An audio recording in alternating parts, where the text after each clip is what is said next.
తెలంగాణలోని కరీంనగర్ జిల్లాలో ఉన్న కొండగట్టు ఆంజనేయ స్వామిని AP deputy CM Pawan Kalyan దర్శించుకున్నారు. ముందుగా పవన్ కళ్యాణ్ కు ఆలయ అర్చకులు, అధికారులు ఘనస్వాగతం పలికారు. అనంతరం దగ్గరుండి స్వామివారి దర్శనం చేయించారు. పవన్ కళ్యాణ్ వెంట మంత్రి అడ్లూరి లక్ష్మణ్ తదితరులు ఉన్నారు. అనంతరం ఆలయ అభివృద్ధి పనులకు పవన్ కళ్యాణ్ శంకుస్థాపన చేశారు. 35.19 కోట్లతో సత్రం, దీక్షా విరమణ మండపం నిర్మించనున్నారు. 2000 మంది దీక్షలు విరమించేలా మండపం నిర్మాణం చేపట్టనున్నారు. 96 గదులతో సత్రం నిర్మించనున్నారు. ఈ నిర్మాణ పనులకు పవన్ చేతుల మీదుగా శంకుస్థాపన కార్యక్రమం జరిగింది.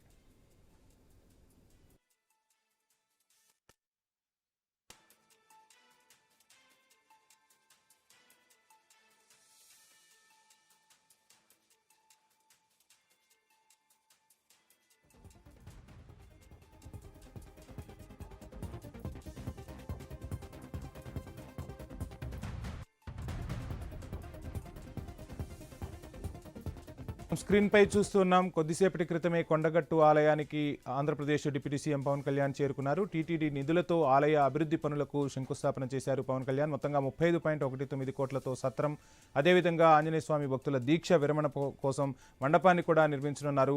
ఒకే సమయంలో 2000 మంది దీక్షలు విరమించేలా ఒక మంచి నిర్మాణాన్ని అయితే చేపట్టినట్టుగా తెలుస్తుంది. ఇక 96 గదులతో కొండగట్టుపై సత్రాన్ని కూడా నిర్మించేందుకు నిర్ణయం తీసుకున్నట్టుగా తెలుస్తుంది. మొత్తంగా ఆంధ్రప్రదేశ్ డిప్యూటీ సీఎం తన ఇష్టదైవమైనటువంటి కొండగట్టు ఆంజనేయ స్వామిని దర్శించుకున్నారు. ఆలయ అర్చకులు ఆలయ మర్యాదలతో పవన్ కళ్యాణ్కు ఘనస్వాగతం పలికారు, పూర్ణకుంభ స్వాగతం పలికారు.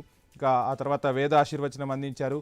మొత్తంగా టీటీడీ నిధులతో ఆలయ అభివృద్ధి పనులకు పవన్ కళ్యాణ్ శంకుస్థాపన చేసిన దృశ్యాలను మనం స్క్రీన్పై చూస్తూ ఉన్నాం.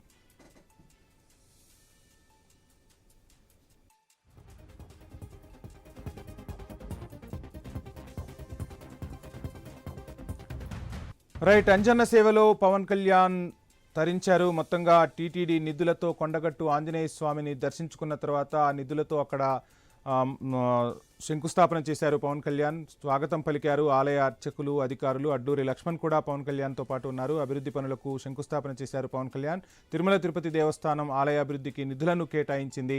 మొత్తంగా 35.19 కోట్లతో అక్కడ ఒక సత్రం, దీక్షా విరమణ మండపాన్ని నిర్మించేందుకు ఆలయ అధికారులు మొగ్గు చూపినట్టుగా తెలుస్తుంది.